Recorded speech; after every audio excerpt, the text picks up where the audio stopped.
All those places you see online where gravity supposedly stops working, they're fake. The real one is way scarier. I'm going to show you 4 places where gravity seems broken. Some are real, and one has fooled the world for 90 years and still sells tickets. First up, Hoover Dam. Someone stood on top of the dam and poured out a cup of water.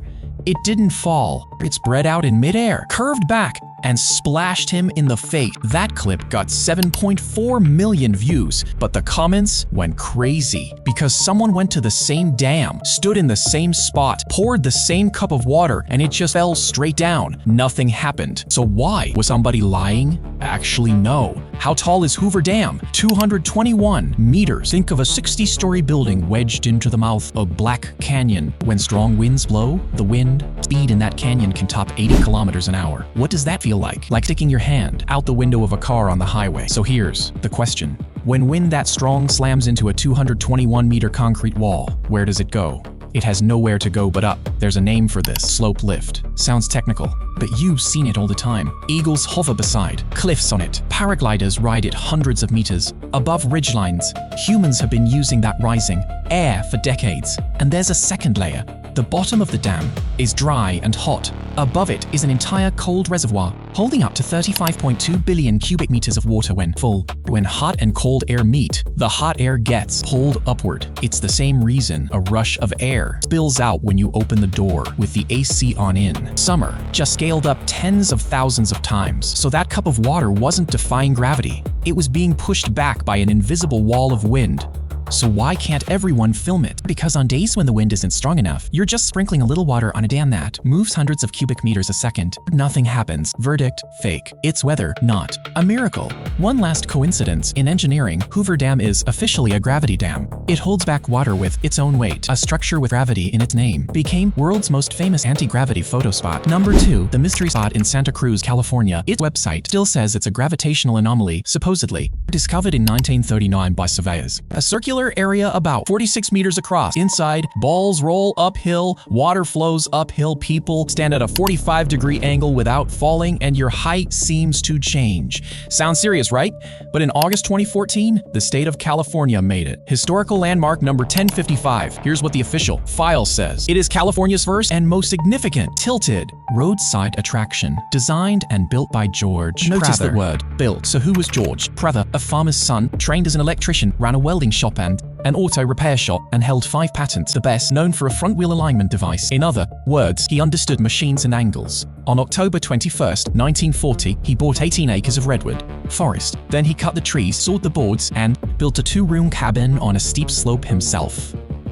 Why build it? Because Oregon already had an almost identical one, opened in 1930, and it was doing great business. So what's the secret of this little house? One number, the whole thing is tilted 20 degrees. That's it, nothing else. In the 1980s, UC Berkeley psychologist William Prinzmetal summed it up. Basically, the house is tilted, but you don't know by how much. Everything inside is tilted too, and you can't see the real horizon outside, so your brain trusts what is right in front of it. It's like deciding what level means inside a ship's cabin. You use the cabin floor as your reference, but the ship itself is moving. So the verdict here, fake. The house is crooked. Gravity is straight. By the way, Prinzmetal went there more than a dozen times.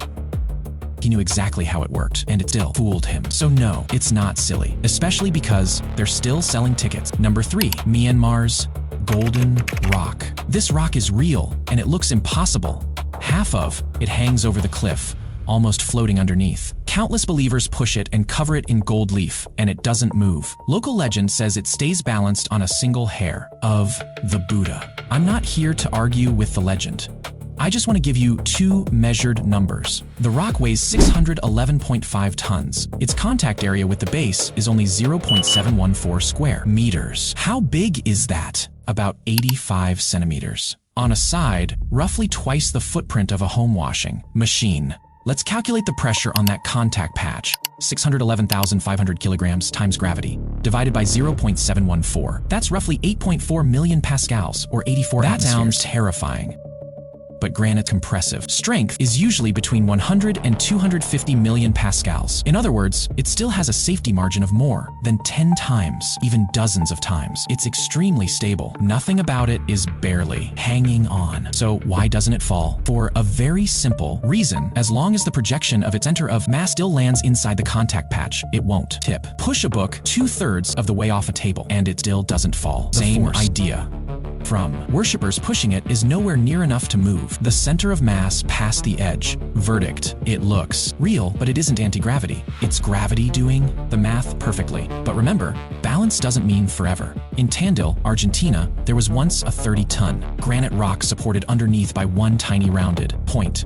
It rocked so slowly you could barely see it. In the 19th century, it was the area's number one attraction. 29, 1812, a leap day.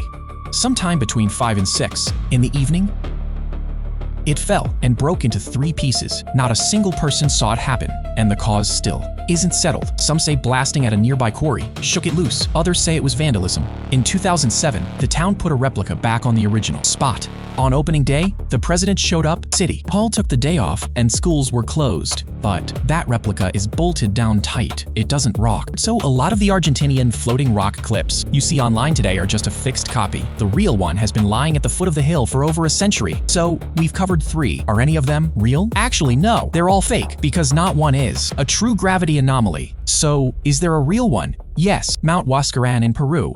And this one has hard numbers. In 2013, Christian Hertz's team at Curtin University in Australia, working with the Technical University of Munich, released a global gravity model called GGM+. They used 7 years of GRACE satellite data, 2 years of GOCE data, plus terrain data from the Space Shuttle, and calculated local gravity point by point at 3 billion locations. Hertz said, roughly, that just a few years earlier, this job couldn't have been done. Computer, it would take 80 years. Supercomputers finished it in a few months. The result, Earth's gravity, varies by up to 40% more than people used to think. So where is gravity weakest on Earth? At the summit of Huascaran in Peru, 9.763 meters per second squared. The strongest is on the Arctic Ocean, 9.837. The difference is about 0.7%.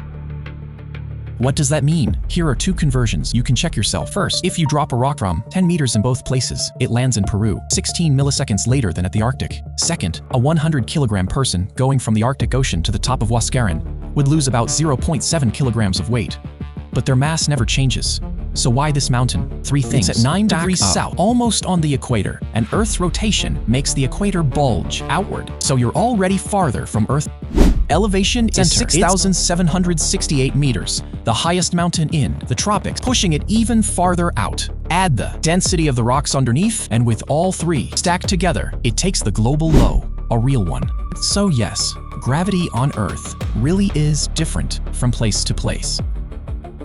But the difference isn't inside those ticket-selling wooden cabins. It's on top of a 768-meter snow mountain, hidden behind a tiny decimal point.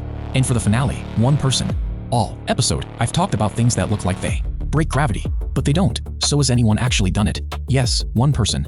In 1987, that 45-degree lean-in, smooth criminal, lots of people thought it was special effects or some kind of kung fu. It was actually done with cables, but later he wanted to recreate it in concerts. Cables need crew coming on and off to hook and unhook them. For a live show, that just doesn't work. So he filed a US patent number 5,255,452, method and means for creating anti-gravity illusion, filed in 1992, granted in 1993. There were 3 inventors. The first name was Michael Jackson. How did it work? A slot in the heel locked onto a peg that rose out of the stage floor.